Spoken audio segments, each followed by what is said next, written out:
Introduction. Do you know who you really are and what you're capable of? I'm sure you think so, but just because you believe something doesn't make it true. Denial is the ultimate comfort zone. Don't worry, you aren't alone. In every town, in every country, all over the world, millions roam the streets, dead-eyed as zombies, addicted to comfort, embracing a victim's mentality, and unaware of their true potential.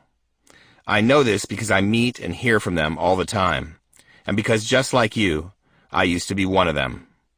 I had a damn good excuse too. Life dealt me a bad hand. I was born broken, grew up with beatdowns, was tormented in school, and called nigger more times than I can count.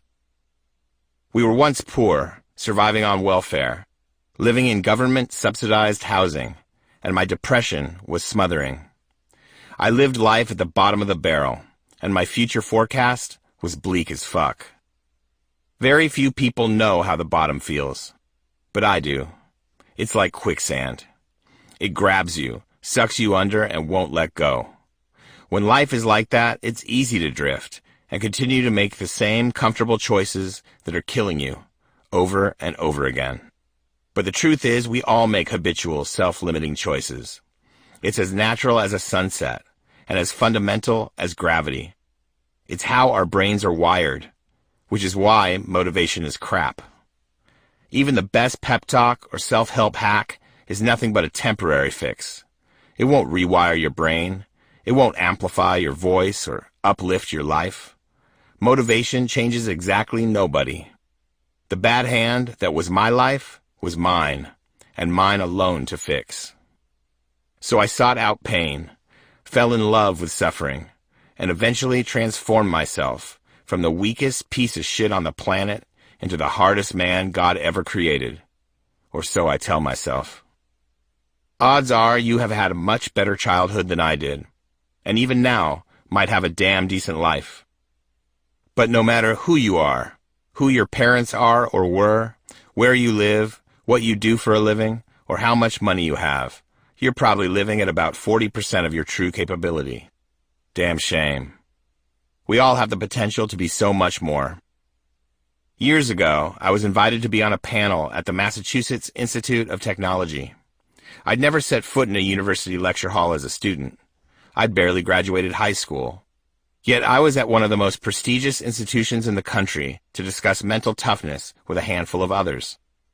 At some point in the discussion, an esteemed MIT professor said that we each have genetic limitations, hard ceilings, that there are some things we just can't do, no matter how mentally tough we are. When we hit our genetic ceiling, he said, mental toughness doesn't enter into the equation. Everyone in that room seemed to accept his version of reality because this senior, tenured professor was known for researching mental toughness. It was his life's work. It was also a bunch of bullshit. And to me, he was using science to let us all off the hook. I'd been quiet until then because I was surrounded by all these smart people feeling stupid. But someone in the audience noticed the look on my face and asked if I agreed. And if you ask me a direct question, I won't be shy. There's something to be said for living it instead of studying it, I said, then turned toward the professor. What you said is true for most people, but not 100%. There will always be the 1% of us who are willing to put in the work, to defy the odds. I went on to explain what I knew from experience, that anybody can become a totally different person and achieve what so-called experts like him claim is impossible. But it takes a lot of heart, will, and an armored mind.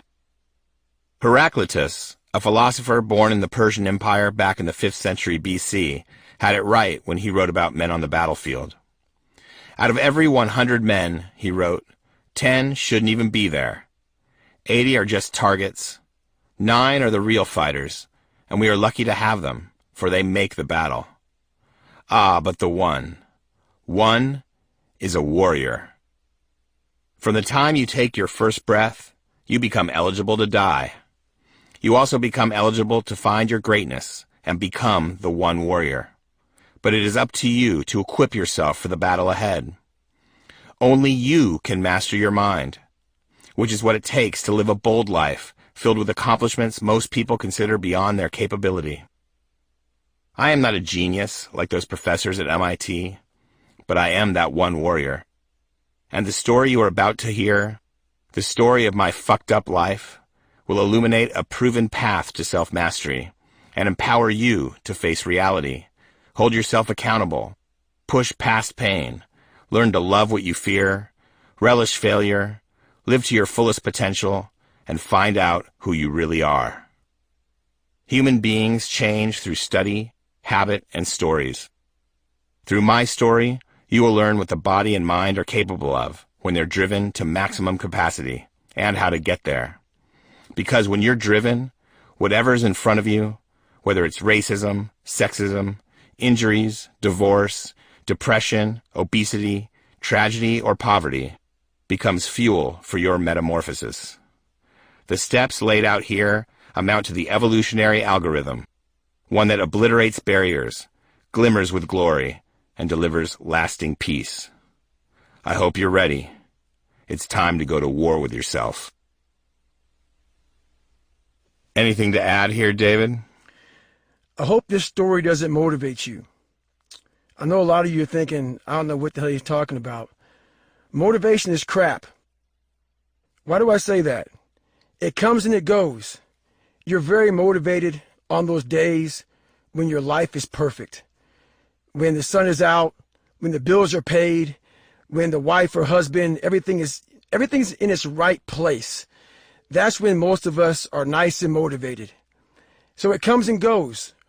Let's say right now you read this book and you find motivation from this book, and you're living in Chicago. Let's say it's December in Chicago. Chicago in December time is real cold, and you're motivated to go out for a 2-mile run. You open that door and that wind chill hits your face.